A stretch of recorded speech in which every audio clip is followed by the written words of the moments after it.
Hello दोस्तों, आज हम करने वाले हैं क्लास 10th का जो आपका बोर्ड का एग्जाम होने वाला है एसएसटी का। उसके लिए लेके आया हूँ इंपॉर्टेंट क्वेश्चन जो आपको एग्जाम से पहले पढ़ने चाहिए। चलिए शुरू करते हैं सबसे पहले वाले क्वेश्चन से। क्वेश्चन ये बोलता है आपको कि मुद्रण क्रांति के प्रभाव की व्याख्या करनी है। जो मुद्रण क्रांति आई थी, मुद्रण मतलब होता क्या है? जो पहले किताबें हाथों से लिखकर क्या नाम है बनाई जाती थी, लेकिन बाद में क्या हुआ, छपाई का आविष्कार हुआ। ठीक है, फिर छपाई जब शुरू हुई तो किताबों को बहुत बड़ी मात्रा में छापा जाने लगा। ठीक है, क्योंकि पहले पहले क्या होता था कि किताबों को अगर बनाना है तो आपको हाथों से लिखना पड़ेगा। लेकिन बाद में क्या हुआ, मुद्रण संस्कृति आई, यानी मुद्रण क्रांति आई, जिसमें क्या हुआ, किताबों को बड़ी मात्रा में छापा जाने लगा। तो हमको बताना है कि मुद्रण क्रांति से समाज पे क्या असर पड़ा। हमको ये देखो, जब मुद्रण क्रांति हुई तो हुआ क्या कि किताब जो थी वो सस्ती हो गई और आसानी से ना हर जगह अवेलेबल थी, मतलब उपलब्ध थी। जिससे क्या हुआ, लोगों में शिक्षा का प्रसार हुआ। मुद्रण क्रांति आने का ये फायदा हुआ कि किताबें बहुत ज्यादा सस्ती हो गई और लोगों को आसानी से मिलने लगी और लोग शिक्षित होने लगे। फिर दूसरा क्या हुआ कि जो धार्मिक ग्रंथ आम लोगों तक पहुंचने लगे। जो धार्मिक किताबें थी उनको भी अब छापे जाने लगा, जिससे धार्मिक किताबें भी लोगों के पास पहुंचने लगा। जिससे चर्च की जो वो थी ना, पावर थी, शक्ति थी, वो कम होने लगा। इसके बाद क्या हुआ कि लोगों में ना वैज्ञानिक विचार, आविष्कार, ये सब लोगों तक पहुंचने लगा। वो लोगों को समझ में आने लगा कि कौन कौन से आविष्कार हुए हैं। ठीक है, यानी आविष्कारों के बारे में उनको जानकारी मिलने लगी। किसके द्वारा? किताबों के द्वारा। विज्ञान के बारे में लोगों को जो विज्ञान के बारे में लोगों में क्या आने लगी, जागरूकता आने लगी, ज्ञान आने लगा। फिर लोकतांत्रिक विचार को बढ़ावा मिला और लोगों में ना स्वतंत्रता आंदोलन जैसे होते, वो लोग होते ना कि आज़ादी के लिए मांग करना। ठीक है, लोगों में इस प्रकार की भावना लगी जब उन्होंने किताबों को पढ़ा। फिर साहित्य, संस्कृति, इन सबों का, यानी भाषाओं का, नई भाषाओं का, इनका सबका क्या हुआ, विकास हुआ जब हमारा क्या आई, मुद्रण संस्कृति आई। और क्या हुआ था समाज पे, हमें बताना। देखो यहाँ पे कि समाज में बहुत सारे बदलाव आए। लोगों की जो सोच थी, ठीक है, वो विकसित हुई। लोगों में जो अंधविश्वास था ना, वो खत्म हुआ। यहाँ तक कि जो महिलाएं थी, ठीक है, समाज में महिलाएं थी ना, उनको भी शिक्षा प्राप्त करने का मौका मिला जब मुद्रण संस्कृति आया। यहाँ तक कि समाज में महिलाओं को भी अब समानता का अधिकार मिलने लगा। ये हो गया आपका फर्स्ट क्वेश्चन। सेकंड क्वेश्चन जो आपसे पूछा जा सकता है एग्जाम्स में, क्वेश्चन ये बोलता है कि कुछ लोगों को आसानी से उपलब्ध मुद्रित पुस्तकों के प्रभाव का डर लग रहा था। देखो, किताबें जो थी ना, अब मुद्रण संस्कृति की वजह से किताबें आसानी से सभी को मिलने लगी थी। लेकिन कुछ लोगों को इस बात का डर था कि लोगों को आसानी से किताबें मिल रही है और लोगों को नॉलेज यानी शिक्षा मिल रही है, लोगों में ज्ञान आ रहा है। इस बात से कुछ लोगों को क्या था, डर था। ये कौन लोग थे और क्यों डर रहे थे, हमें ये बताना है। तो इसका आंसर होगा, कुछ लोगों को लगा कि मुद्रित किताबों से परंपरागत मान्यताओं को चुनौती मिलेगी। कुछ लोगों को ये लग रहा था कि अगर लोग पढ़ लिखे जाएंगे, लोग शिक्षित हो जाएंगे, तो उनकी जो पुरानी परंपरा है वो खत्म हो जाएगी। ठीक है, उनसे लोग सवाल पूछेंगे, ठीक है, कि ऐसा क्यों होता है। उसी प्रकार चर्च जो था, चर्च और जो शासक थे, यानी जो राजा थे, उनको भी डर लग रहा था कि हो सकता है कि लोग पढ़ लिख के किताबें पढ़ के उनके खिलाफ हो जाए। लोगों में ये विचार जाए कि हमें उनके खिलाफ क्या करना चाहिए, आंदोलन करना चाहिए। ऐसा लोगों में क्या हो जाए, बिलीव स्टार्ट हो जाए। ठीक है, और क्या हो सकता है, देखो और क्या पॉइंट था कि लोग क्यों डर रहे थे। धार्मिक ग्रंथ आम लोगों तक पहुंचने लगा, जिससे चर्च की क्या हुई, जो शक्ति थी वो कमजोर हो गई। अब लोग खुद ही किताब पढ़कर क्या कर सकते थे, धार्मिक किताबें पढ़कर जानकारी ले सकते थे। अब उनको चर्च की भी जरूरत नहीं थी। तो चर्च की क्या हो रही थी, शक्ति कम हो रही थी। ठीक है, इस बात से चर्च क्या रहा था, डर रहा था। फिर नए वैज्ञानिक और तर्कसंगत जो थे, देखो लोग अब साइंस के बारे में पढ़ने लगे कि कोई भी चीज होती है तो क्यों होती है, तो इसके बारे में उन्होंने विज्ञान में पढ़ा। इससे क्या हुआ, जो अंधविश्वास था पहले वो भी खत्म होने लगा। ठीक है, साथ में शासक ये नहीं चाहते थे कि लोगों में ज्ञान आए, क्योंकि अगर ज्ञान आएगा तो वो राजा से भी क्या कर सकते हैं, सवाल कर सकते हैं, उसको चुनौती दे सकते हैं। और क्या हुआ, देखो समाज के कुछ लोगों को इस बात का भी डर था कि जो महिलाएं थी, ठीक है, या निम्न वर्ग के लोग थे, निचले तबके के लोग थे, अगर वो पढ़ लिख जाते हैं, अगर जानकारी इकट्ठा कर लेते हैं, जानकारी ले लेते हैं, तो हो सकता है कि वो समाज की जो व्यवस्था है उसको बदल दे। महिलाएं अपने अधिकारों के बारे में मांगने लगे और जो निम्न वर्ग के लोग हैं वो भी अपने अधिकार मांगने लगे। ऐसा हो सकता है, इसलिए इन लोगों में इस बात का डर था। अब क्वेश्चन ये पूछता है, थर्ड नंबर का क्वेश्चन आपसे बोलता है कि जो मुद्रित सामग्री की तुलना में जो हस्तलिखित पांडुलिपियां की कमियों का वर्णन करना। देखो, मुद्रित सामग्री जो थे, यानी जो छपाई वाली जो किताबें थी, उनकी संख्या तो बहुत थी, लेकिन जो हाथों से लिखने वाली जो किताबें थी उनकी संख्या बहुत कम थी। ऐसा क्यों? देखो जो हाथों से लिखने यानी हस्तलिखित जो पांडुलिपियां थी ना, उनको लिखने में बहुत ज़्यादा समय लगता था, इसलिए उनकी संख्या कम थी। साथ में ये बहुत महँगी होती थी और आम लोगों के द्वारा इसको खरीद पाना बहुत ज़्यादा क्या था, मुश्किल था। और क्या समस्या देखो यहाँ पे लिखा है, एक ही किताब की कई प्रतियां बनाना कठिन था। देखो एक किताब है, ठीक है, उसकी तुम क्या नाम है हजार या कहने लाखों तुम कॉपी तो बना नहीं सकते हाथों से लिख के, बहुत मुश्किल है। इसलिए जो हाथों से लिखने वाली जो किताबें थी उससे ज्ञान का प्रसार करना बहुत ज़्यादा मुश्किल था। और जो पांडुलिपि थी ना, वो भारी संभालने में कठिन होती थी।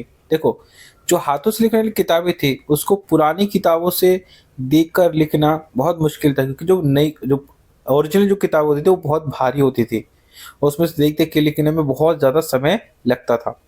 हस्तलिखित गलतियाँ ज़्यादा हो सकती थी जिससे जानकारी गलत हो जाती। कभी कभार होता है क्या है, जो हाथों से लिखने वाली किताबें थी उसमें कभी कभार हो सकता था कि जो किताब लिख रहे हैं उसके बीच में कहीं भी गलती हो जाए, ठीक है, और इससे क्या होता है जो गलती हो गई वो हो सकता है कि जब कोई पढ़ेगा तो गलत पढ़ेगा, ठीक है, तो ये भी दिक्कत थी हस्तलिखित का। इसलिए हाथों से लिखने की किताबों की संख्या कम थी। फिर साथ में क्या था, यहाँ पे देखो यहाँ पे लिखा गया है कि जो सीमित इनके जो संस्करण थे, तो उसमें लिखा है इनके सीमित संस्करण होने के बहुत कम लोग पढ़ पाते थे। देखो अब हाथों से लिखने वाली किताबें जब कम करने में बनाई जा रही है तो लोगों को भी मिलेगा कम, और इसलिए पढ़ने वाले लोगों की संख्या भी क्या थी उसमें कम थी जब हाथों से किताबें लिखी जाती थी। अब बात करते हैं फोर्थ नंबर का क्वेश्चन से। फोर्थ नंबर क्वेश्चन ये बोलता है कि हस्तलिखित पांडुलिपियों का उत्पादन पुस्तकों की मांग को पूरा क्यों नहीं कर पा रहा था। मैंने अभी आपको इस क्वेश्चन का इसी तरह के क्वेश्चन का आंसर बताया कि जो हाथों से लिखने वाली किताबें थी, ठीक है, वो जो थी वो मांग पूरा नहीं कर पा रहे थे, यानी पढ़ने वाले जो चाहते थे किताबें चाहते थे उनकी मांग को पूरा नहीं कर पा रहे थे। कौन लोग? जो हाथों से किताबें लिखते थे वो मांग पूरा नहीं कर पाए थे। क्यों? क्योंकि ऑब्वियसली बात है, मैंने आपको अभी समझाया कि हाथों से जो लिखी जाती थी किताबें लिखी जाती थी उसमें बहुत ज़्यादा समय लगता था, यहाँ तक कि वो बहुत महंगी होती थी और हर कोई उसको खरीद सकता नहीं था, ठीक है, इसलिए मांग पूरा नहीं कर पा रही थी। साथ में इन प्रतिलिपियों को बनाना बहुत मुश्किल था क्योंकि इसमें गलती होने का बहुत ज़्यादा डर था। और जब किताबें लिखी जाती थी हाथों से, जो जहाँ से कॉपी करते थे ना वो भी बहुत नाजुक होता था, वो किताबें क्या होती थी बहुत नाजुक, और जल्दी खराब होने का डर रहता था। और इनकी जो संख्या थी ना, देखो पढ़ने वालों की संख्या बहुत ज़्यादा थी लेकिन बनाने वालों की संख्या बहुत ही कम थी, ठीक है, और बढ़ती शिक्षा और ज्ञान की मांग को पूरा करने के लिए सस्ता उत्पादन जरूरी था। तभी जाके जब क्या ना लोगों की मांग बढ़ रही है लेकिन हाथों से लिखने वाली किताबों की जो संख्या है वो उत्पादन कम हो रहा है, तब लोगों को समझ में आया कि हमें ज़रूरत ऐसी मशीन की है जो किताबों को छाप सके, ठीक है। यहाँ पे उसके बाद ही क्या हुआ, एक प्रिंटिंग यानी मुद्रण संस्कृति का क्या हुआ, आविष्कार हुआ। आगे बात करते हैं, क्वेश्चन ये बोलता है यूरोप में मुद्रण संस्कृति के उदय में मदद करने वाले कारक कौन से। देखो यूरोप में क्या आया, मुद्रण संस्कृति आया, ठीक है, यहाँ पे यानी छपाई की किताबें छपने लगी। लेकिन वहां पे किताबें जो छपने लगी इसके लिए कौन कौन से कारक उत्तरदायी थे, क्यों वहीं पे छपना स्टार्ट हुआ, किताबें जो थी छपाई का जो टेक्नोलॉजी थी वहीं से स्टार्ट क्यों हुई, क्वेश्चन हमसे ये पूछता है। तो इसका कारण ये था कि एक थे वैज्ञानिक कह सकते हो उनको, जोहानस गुटेनबर्ग, उन्होंने मुद्रण यंत्र का आविष्कार किया, यानी छपाई का जो सिस्टम था ना, ठीक है, टेक्नोलॉजी थी, उसका आविष्कार किसने किया, जोहानस गुटेनबर्ग ने किया, जिसने किताबें तेजी से छपने, जब उन्होंने आविष्कार किया तो किताबें जो थी बहुत तेजी से छपने लगी। इसमें क्या होता है कि कागज सस्ता था और आसानी से मिल जाता था, जिसमें हमें छपाई करना बहुत ज्यादा आसान था, ठीक है। यहाँ पे देखो हमसे क्वेश्चन ये पूछा गया है कि क्यों वहां पे उदय हुआ, यूरोप में उदय हुआ, क्योंकि तो यूरोप में मुद्रण संस्कृति को उदय होने का पहला कारण ये था क्योंकि वहां का जो वो था जो गुटेनबर्ग, उसी ने वहां पे आविष्कार किया था, ठीक है। दूसरा कारण क्या था कि यूरोप में जो कागज था बहुत सस्ता था और आसानी से उपलब्ध हो जाता था, इसलिए वहां मुद्रण आसानी से हो पाया, ठीक है, यूरोप में। साथ में देखो पुनर्जागरण काल में लोग अधिक पढ़ना सीखना चाहते थे, क्योंकि देखो यूरोप में क्या आया था, पुनर्जागरण मतलब लोगों ने अंधविश्वास को छोड़कर, ठीक है, अपने विचारों के बारे में यानी आविष्कार करने के बारे में, इन सब के बारे में सोचना स्टार्ट किया, ठीक है, नई नई खोजें करना स्टार्ट कर दिया, ठीक है। इसलिए यूरोप में क्या आया हमारा, मुद्रण संस्कृति बढ़ी। साथ में बहुत सारे यूरोप में क्या थे, धार्मिक सुधारक थे, क्या थे हमारे, बहुत सारे धार्मिक सुधारक थे जिन लोगों ने अपने विचारों को किताबों के द्वारा ही फैलाया, ठीक है, यहाँ पे इसलिए भी क्या हुआ था, वहां पे मुद्रण संस्कृति आई। फिर वहां पे क्या हुआ, व्यापार संचार, देखो यूरोप में व्यापार बढ़ा, संचार टेक्नोलॉजी बढ़ी, जब ये सब बढ़ेगा तो लोगों को जरूरत पड़ गई किसकी चीज की, मुद्रण की, ठीक है, जिससे वो अपनी इंफॉर्मेशन को लोगों तक पहुंचा सके। साथ में वैज्ञानिक, साहित्य, राजनीति, इन सभी का भी क्या हुआ, ये जो चीजें थी, ठीक है, विचार थे, ये भी फैलने लगे पूरे यूरोप में, इसलिए भी मुद्रण संस्कृति वहां पे फैली। अगले हमारा क्वेश्चन है, हमारा 6 नंबर का क्वेश्चन क्या बोलता है, ध्यान से सुनिएगा। क्वेश्चन ये बोलता है कि भारत में प्रेस स्वतंत्रता को रोकने के लिए ब्रिटिश सरकार ने क्या कदम उठाए।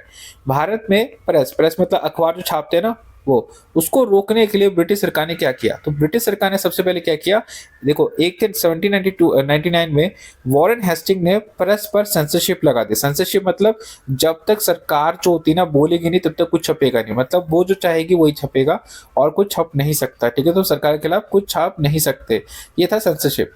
मतलब प्रेस पर रोक लगाने के लिए ब्रिटिश सरकार ने ये किया कि प्रेस पर सेंसरशिप लगा दिया। दूसरा, उन्होंने 1823 में क्या हुआ कि एक अधिनियम बने, एक कानून पारित किया जिसके खिलाफ कि सरकार अगर कुछ भी छापना है, ठीक है, प्रेस को क्या लेना पड़ेगा, लाइसेंस लेना पड़ेगा सरकार से, तब जाके वो अखबार को छाप सकती है, ठीक है।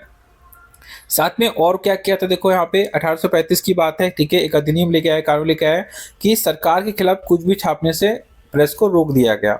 और क्या हुआ कि 1857 के विद्रोह के बाद में प्रेस पर बहुत सारे जो थे ना नियम, नए नए नियम वो थोप दिए गए थे। जब विद्रोह हुआ ना 1857 का, उसके बाद ब्रिटिश सरकार ने प्रेस पर बहुत सारे क्या लगा दिए, बड़े बड़े नियम लगा दिए, ठीक है। यहाँ पे इसी प्रकार से एक वर्नाकुलर प्रेस एक्ट भी आया।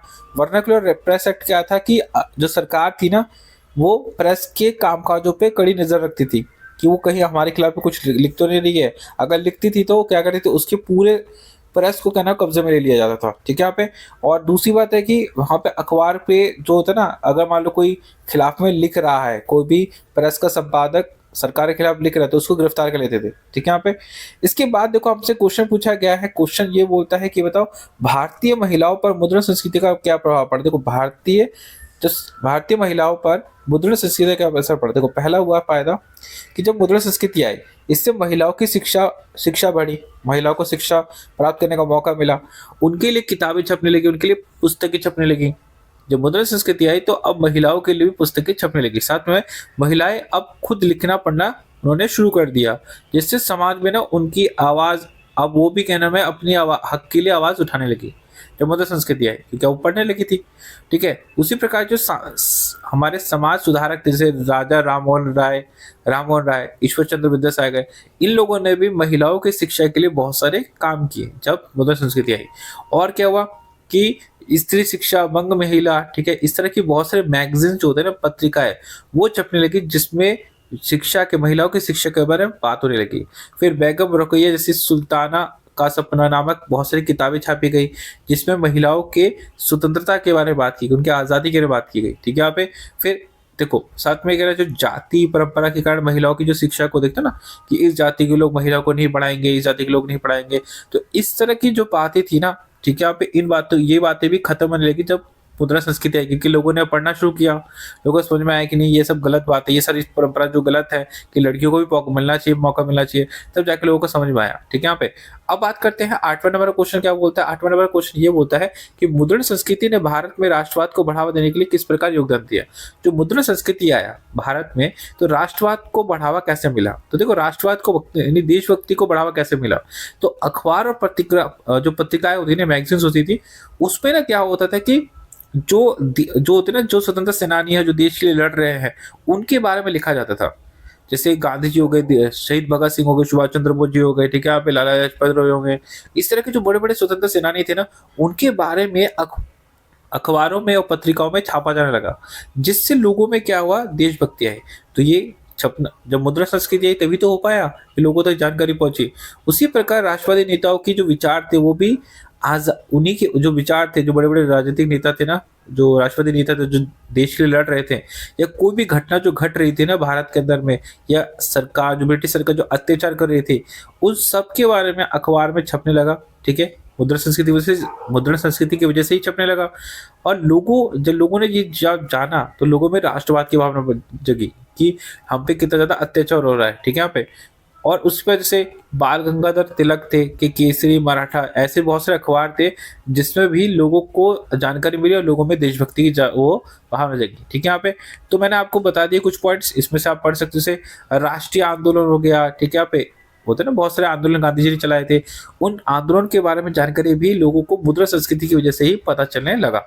ठीक है, आगे बढ़ते हैं। देखो यहाँ पे जैसे मान लो कि सरकार की आलोचना, ये सब भी क्या कहते हैं उसमें छपने लगी। अब आते हैं 9th हमारे क्वेश्चन में। क्वेश्चन ये बोलता है कि पांडुलिपि क्या होती है, उनके प्रयोग की सीमा क्या है। देखो पांडुलिपि क्या होती है, ये ऐसी किताबें होती है जिसको हाथों से लिखा जाता है। ठीक है, यहाँ पे बहुत पुरानी किताब होती है। इनको ज्यादातर ताड़पत्र या भोजपत्र जो होते हैं ना, उन पे लिखा जाता है। ठीक है, यहाँ पे और ये मंदिर मठ या विद्यमान जो लोग होते हैं ना, जो पुराने ग्रंथ ग्रंथ होते हैं या जानकारी होती है, उनको इस पे लिखा जाता था। ठीक है, पहले पांडुलिपि की सीमाएँ क्या है, पांडुलिपि को बनाने में ना बहुत समय लगता है और इसकी संख्या बहुत ही सीमित है और ये बहुत महँगी होती है और आम लोग इसको खरीद नहीं सकते जो पांडुलिपि होते हैं, ठीक है यहाँ पे। और इसको ना इसकी प्रतियाँ मतलब इसकी कॉपी करना बहुत ज़्यादा कठिन होता है और ये बहुत नाज़ुक होती है और ये खराब होती है, मतलब खराब जल्दी खराब हो जाती है, ठीक है, खराब होने का डर रहता है। फिर इसकी जो इसमें ना बहुत सारी, अगर तुम इसकी कॉपी करने जाओगे तो कोशिश करोगे तो इसमें बहुत सारी गलती होने का खतरा रहता है कि आप जब कॉपी करोगे उसमें देखोगे तो हो सकता है बहुत सारी गलती हो जाए। अब आते हैं नेक्स्ट लास्ट क्वेश्चन है हमारा 10वां क्वेश्चन क्या बोलता है, मुद्रण क्रांति ने किस प्रकार पढ़ने का जुनून बढ़ाया। जब मुद्रण क्रांति आई, ठीक है, इससे लोगों में जो भावना थी पढ़ने की वो कैसे जगी, हमें ये बताना है। तो देखो हुआ क्या था, मुद्रण संस्कृति जब आई तो किताबें सस्ती हो गई, आसानी से मिल जाएगी। जब मुझे किताब आसानी से मिल पा रही है, सस्ती है, तो मैं किताब खरीदूंगा। तो लोगों ने किताबें खरीदना शुरू किया और इससे लोगों में एक जुनून आ गया पढ़ने का। ठीक है, यहाँ पे साथ पे अखबार पत्रिकाओं में बुक्स में मैगजीन्स में ना बहुत सारी ना विज्ञान के बारे में, राजनीति के बारे में लिखना स्टार्ट हुआ, कहानी लिखने स्टार्ट हुई, स्टोरी, लोगों के जीवन के बारे में जानकारी लिखने लगी। इससे लोगों को ना बहुत इंटरेस्ट आया, अलग अलग जो जानकारी पढ़ने में बहुत ज़्यादा इंटरेस्ट आया, जिससे मुद्रण क्रांति बढ़ी और पढ़ने का जुनून भी बढ़ा। लोगों ने धार्मिक, साहित्य, ऐतिहासिक ग्रंथ लोगों तक पहुंचने लगा। ठीक है, यहाँ पे लोगों के जीवन के बारे में ऐसी जानकारी लोगों जब पढ़ने लगी तो लोगों को इंटरेस्ट आया। जो अब महिलाएं थी, निम्न वर्ग थे ना, वो भी अब आसानी से किताबें खरीद सकते थे और उनको भी समझ में आ गया कि अपनी पढ़ाई का जो शिक्षा का महत्व समझ में आया, इसलिए लोगों में पढ़ने का जुनून बढ़ा। ठीक है, यहाँ पे फिर किताबों में उपन्यास, कहानी, कविताएं, मनोरंजन या सीखने या वैज्ञानिक वो जानकारी होती है मिलने लग गया। तो इसलिए लोगों में क्या हुआ, लोगों में जानकारियां बढ़ने लगी। समझे आप, यानी लोगों में पढ़ने का जुनून बढ़ने लगा। तो दोस्तों मैंने आपको क्वेश्चन करवाए कितने 10 इंपॉर्टेंट क्वेश्चन कराए हैं। अगर आपको कहीं भी डाउट लगता है किसी भी टॉपिक में, किसी भी चैप्टर में, अगर लगता है कि आपको समझ में नहीं आ रहा है, आप कमेंट में बोल सकते हो। इस चैप्टर को मैं उसका आपको क्लास दे दूंगा यानी वीडियो बना के दे दूंगा। और अभी के लिए थैंक्स फॉर वॉचिंग।